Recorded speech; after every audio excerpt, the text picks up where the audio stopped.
Well, I thought it might be good to do a little review here of the shed after it's been up a year, because a lot of the concerns on these sheds are how long they can last, how they handle the wind, how they handle the winters, things like that. So I thought I would kind of show you what we had before we took it down. So first thing I want to talk about is the door of the shed. This is how it goes up and down. These zippers, they worked perfectly for the entire time. We didn't have any trouble. It attaches up here so it'll stay open. This worked perfectly all year, no issues whatsoever. Although we did put the round bar in it. It did not come with a round bar in here. In fact, maybe I should just lower it down to show you what it looks like. Okay, that's what it looks like right there. The zippers, again, they work perfectly all year. Just like that. And then we put this, it was a closet rod. A rod from a shelf, yeah, from a closet. And that's one piece it did not come with, although it came with the slot to put it in. Now if you come up here a little closer, you can see that it's beginning to wear. The canvas is beginning to wear after a year. It just, any wind just beats it to pieces. It's beat a hole in it back here. I don't know how that hole got in it, but it did get a hole beat in it here. I don't think we tore that hole in it. Now this rod wanted to slide out the end down there because one end was slightly lower than the other. We used firewood. Some of my other videos, you can probably see it. We used firewood around the edge of the whole thing, just laying down there, trying to keep this down. Anything we could to keep the wind out of it. Okay?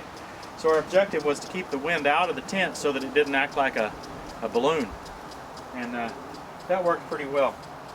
Let's walk around to the back here. Although with the wood, it would roll out and we'd have to roll the wood back up against it. Not a big deal, but...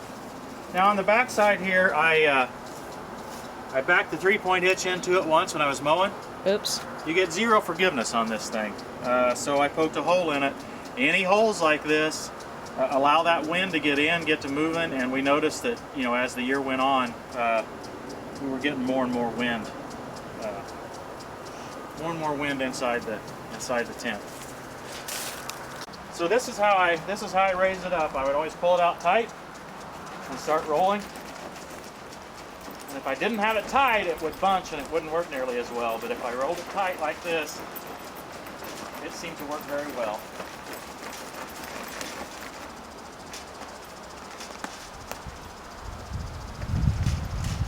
I didn't find this mechanism to be uncomfortable at all. I didn't find it to be a pain. It was actually much better than I expected. Now here's an example of the weakness. We were trying to put the backhoe on, and we had the bucket of the tractor, and there's not a whole lot of space in here when you get the tractor in here. And we felt like we just barely hit it with the front of the bucket, and we almost totally destroyed it. So it really doesn't have any strength. It can't handle any, you know, being hit by anything or anything like that at all. Additionally, there was a couple of places where I poked holes from the inside, same kind of thing. One other point about this storage building in general is, even though it's got a lot of space in here, the space is not as usable as it would be in a permanent building, because you can't lean anything against the walls, right? So you know, anytime you try to lean something against the walls, it just doesn't work. Even against the posts and all, it just didn't feel good. So in general, it's spacious for parking something in, but as far as other items like, you know, just materials and things like that, it wasn't as spacious like that on the walls or at the ends. You just couldn't use it like that. I also wanted to point out that we just put it on our grass, and things started growing up in here. Now we had sort of a makeshift floor out of an old Rubbermaid type shed that we had. We just took it apart and laid it down on the ground, but then other places have grown weeds and grass and stuff, and it was hard to get in here to those things to get them cut down because we had either equipment or something in front of it, making that a little bit more difficult. So if you set it on the grass, you might want to kill it, the grass with Roundup or something inside. Okay, so I wanted to show you how it was attached to the ground. They have these nice cable ties here.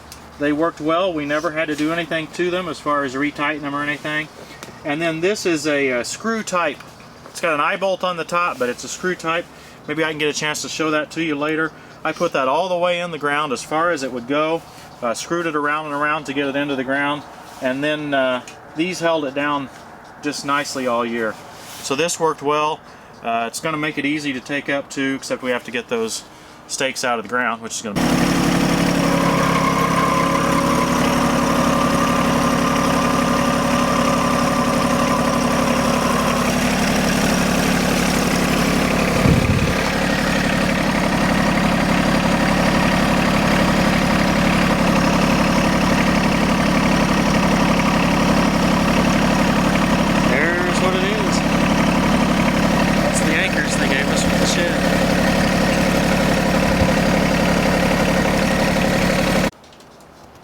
So, snow. You have to worry about the snow load on this thing. What would happen is that the snow would come in and really lower each between these, oh, I don't know, rafters or whatever you might call them. The snow would really come in here. So what I did, and I'm about 6 foot tall, but what I did when I would come in here after we got a snow, I could just come in here and push, and it would bounce right down the side and bounce off. So I had to do that the full length of the shed on both sides every time it snowed. Now, if we would have got more than 8 or 9 inches in one snow, I would have felt compelled to have come out here and done that more than one time. It's not rated for any snow load at all. It would hold an 8 or 9 inch snow, but I wouldn't want to leave that on there as it was melting.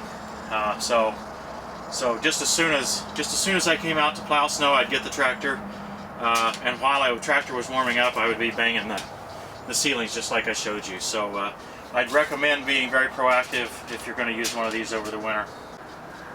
Now, one thing we noticed was that these want to go up and down, right? I wanted to try to keep them down very nicely, but they wanted to keep scooting back up. By keeping them down, I felt like I could keep the walls tighter and more snug, but they just keep wanting to slide up, and it didn't seem to matter how much we tighten these bolts. That's just what I wanted to do. You know, it's not meant to be a permanent building. I know some guys have kept them for 5 years. I really don't think I could have kept this one for 5 years. But having said that, I bought it, we had a $50 rebate last year. I believe we paid, it was either a net of $150 or a net of $200 at Menards for this shed after rebate. So overall, I would say this was an incredible value. It served our needs perfectly. And I would highly recommend getting a tent, a shelter, they call it a 10 by 20 shelter at Menards, and this one's called the RT brand for round top brand. It's not really round top, but it was easy to assemble. We assembled it probably in, it was just Christy and I and Catriel probably in about 3 hours over the course of 3 evenings. We just did maybe an hour at a time each evening, and then we were able to get it put together and useful. So I'd recommend it. I just wanted to point out both positives and negatives, and don't set your expectations too high, but if your expectations are within reality, this is going to be a great shed for you.